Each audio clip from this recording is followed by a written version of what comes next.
Ayan, kalbaryo na naman ni Inday. Ito na. Araw-araw medyo malakas na lang. Pag madaling araw medyo malakas ang konti. Ayan. Nag-iipon ako ng maraming tubig dahil ang hirap pag maglalaba.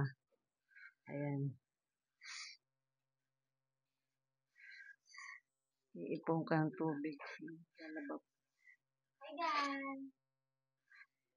Ayan. Iipunan ko pa yung washing machine. Nakapaglaba na ako. Napakahirap ng sitwasyon na to. Gusto yan, mga inipon ko na yan. Good for 2 days before. Diba? Anong oras na? It's time to 2 a.m. Ganito kami araw-araw. Yes, pakito Diaz. Puyat na ako gabi-gabi na lang ganito.